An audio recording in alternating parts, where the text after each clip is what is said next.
Today, we are digging into a really critical vulnerability found in a JavaScript library that tons of people use, jspdf. Now, this isn't just some minor bug. We're talking about a flaw that can turn a simple PDF generator into a tool that an attacker can use to steal sensitive files. All right, let's get right into it. So, first things first. To really get why this is such a big deal, you have to understand the sheer scale of how many projects are using this library. Get this. The jspdf library gets downloaded over 3.5 million times every single week. I mean, it is a foundational piece of so many web apps out there that need to create PDFs on the fly. Okay, so what did security researchers find? Well, they uncovered a pretty severe vulnerability that lets an attacker trick the library. They can literally embed sensitive files from a server right into a PDF the app is making and then just download the whole thing. As you'd expect for something this serious, it's been officially cataloged. You can track it and find all the formal documentation under this ID, CVE 2025-68428. And here's why everyone's paying close attention. It's got a CVSS severity score of 9.2, which is critical. Now, the reason it's so high is what's really scary. An attacker doesn't need any special permissions, and it requires zero interaction from a user to exploit. It's just dangerously easy to pull off. So that brings us to the big question, right? How does an attacker actually do this? Let's walk through the mechanics of the whole exploit. It all starts with a feature you've seen a million times.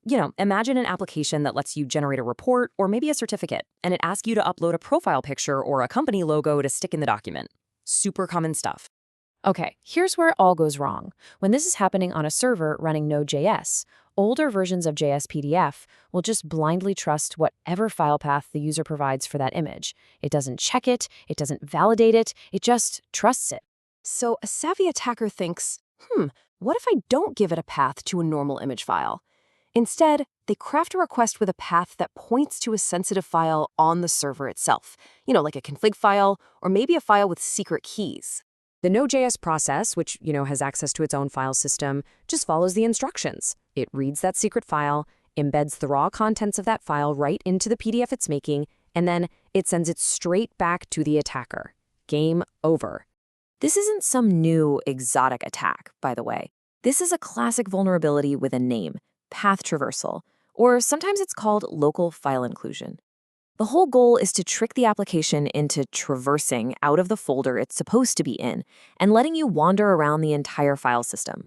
Now, the heart of the problem is in a method called loadFile, but the risk doesn't stop there because a bunch of other really popular functions like addImage, HTML, and addFont, they all use loadFile under the hood, so they become potential ways to launch the attack too. And this right here just lays it all out perfectly.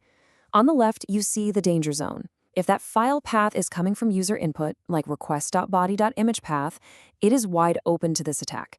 But on the right, if the developer has hard-coded the path in the application, then you're safe from this specific threat. All right, let's get to what's probably the most important question for any developer or security person watching right now. Who is actually vulnerable? Okay, this is the key takeaway. The vulnerability only impacts server-side applications that are running on Node.js. If you're just using jspdf in the client's web browser, you are safe. Why? Because the browser can't access the server's file system. This is all about the specific node builds of the library in any version before 4.0. And the stakes here are incredibly high. A successful attack could expose pretty much the keys to the kingdom. We're talking config files, environment variables with your database passwords and API keys, private credentials. Basically, anything the Node.js process has permission to read on that machine is up for grabs. Okay, enough of the doom and gloom. Let's talk about the most important part of this whole thing. How do you protect your applications and fix this vulnerability? Fixing this is a pretty clear three-step journey. First, you've got to assess your own code to see if you're even exploitable. Then you absolutely have to update the library to the patched version. And finally, and you can't skip this, you have to configure your permissions correctly. Now, here's a really important detail you can't miss. The patch in jspdf version 4.0 depends on a security feature in Node.js itself called permission mode. But that feature is only stable in recent versions of Node, so you have to make sure your runtime environment is up to date, or the fix won't work like it's supposed to.